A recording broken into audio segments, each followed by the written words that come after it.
Maison Adam. Bonjour, je présente aujourd'hui les 3 lecteurs réseau les plus populaires d'Eversolo, une jeune compagnie qui a rencontré beaucoup de succès pour la qualité de ses lecteurs réseau. Des lecteurs qui offrent tant pour leur performance que pour leur fonctionnalité, certainement parmi les meilleurs rapports qualité-prix du marché. Et je vous explique ici pourquoi. D'abord, l'un des éléments importants sur un lecteur réseau, c'est la connectique. Tout simplement parce qu'il peut être intéressant de profiter de la qualité de conversion des fichiers numériques pour autre chose que les services de musique en ligne. Je pense par exemple à un téléviseur, un ordinateur ou encore une clé USB. Et sur ce point-là, Eversolo n'a vraiment pas lésiné et a pensé à toutes les options possibles. Chacun des lecteurs possède de nombreuses entrées numériques comme les ports optiques, HDMI, coaxial ou encore USB pour la lecture de fichiers haute résolution. On retrouve même sur chaque modèle une entrée pour 4 mémoires flash qui permettent d'enregistrer la musique contenue dans un ordinateur ou une clé USB directement sur l'appareil.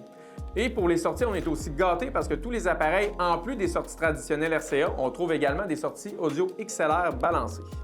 Le DMPA8 qui est juste ici ajoute par rapport au DMPA6 une entrée audio analogue et des sorties audio numériques dans le cas où on voudrait utiliser un DAC audio externe.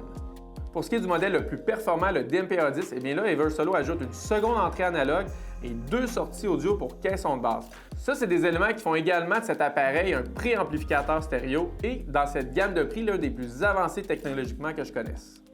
L'autre élément qui est important dans un lecteur réseau, c'est les fonctionnalités. Et encore sur ce point, Eversolo n'a vraiment pas lésiné, elles sont archi complètes. Peut-être même un peu trop, par contre, pour les utilisateurs qui ne sont pas particulièrement habitués à ce type d'appareil. D'ailleurs, ce qui distingue Eversolo réside dans les nombreuses possibilités d'ajustement audio qui sont offertes, qui permettent une personnalisation du son qui est très avancée comparativement à ce que propose la concurrence. Mais comme la majorité des utilisateurs ne sont pas à l'aise avec ce niveau de réglage, Eversolo a pensé à plusieurs pré-réglages. La compagnie met à disposition plusieurs pré-réglages qui peuvent être sélectionnés en cours de lecture et ça permet de faciliter le choix de l'égalisation audio qui est le mieux adapté par exemple à l'environnement d'écoute ou encore aux composantes électroniques avec lesquelles on va avoir associé son lecteur. Encore une fois, des extras s'ajoutent avec les 2 modèles les plus haut de gamme. Ici, le DMPA8 ajoute un processeur DSP 32 bits qui permet des ajustements sonores encore plus avancés et le modèle DMPA10, quant à lui, va encore plus loin parce qu'il intègre un système de correction acoustique pour les caissons de basse qui permet une adaptation encore plus précise du son à la pièce d'écoute. En terminant, et ça pour les 3 appareils, je dois dire que la qualité de l'écran d'affichage est de très bonne qualité. La surface est tactile, elle réagit rapidement et la définition de l'image permet une lecture claire même à bonne distance. Bon, maintenant, est-ce que la qualité sonore est bonne? Parce qu'il faut se le dire, sur un lecteur réseau, ça demeure l'élément le plus important. Si on commence par le modèle le plus abordable, le DMPA6 Génération 2, et qu'on le compare avec un autre lecteur réseau qui est aussi très populaire et plus de 2 fois moins cher, c'est-à-dire le WIM Ultra, là, la différence de qualité sonore, elle est importante. La musique a beaucoup plus de relief, les basses sont plus percutantes, les aigus sont plus raffinés, ce qui donne à la musique une bien meilleure dynamique. Toutefois, face à des lecteurs réseau de prix similaires comme le CX500 de Cambridge ou encore le Node Icon, là, je dirais que la différence de qualité sonore, elle est plus subtile. En fait, ces 3 lecteurs offrent globalement des performances similaires. Le thème sonore chez Cambridge et Bluesound est un peu plus doux, alors que celui d'Eversolo, je dirais qu'il est un peu plus dynamique.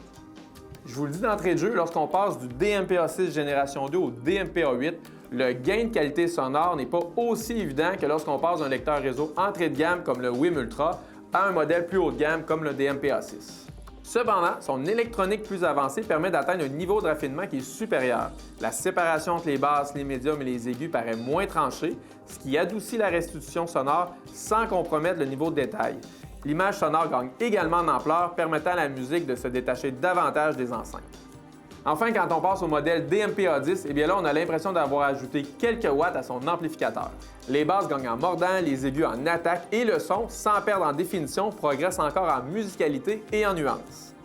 En résumé, ce qu'on peut dire du DMPA6 Génération 2, c'est qu'il demeure une excellente porte d'entrée dans l'univers des lecteurs réseau. Les améliorations qu'apportent le modèle A8 et A10 sont bien présentes, mais il faut savoir qu'elles se manifestent de façon progressive plutôt que spectaculaire. Il faut savoir que les gains entre les 3 modèles, bien qu'ils soient subtils, se ressentent quand même dans tous les domaines. Une meilleure définition de son, un thème sonore qui est plus doux et une image sonore encore plus immersive. Si vous avez aimé cette vidéo, je vous invite à nous suivre sur nos différents médias sociaux ou encore de visiter notre page web sur maisonadam.ca.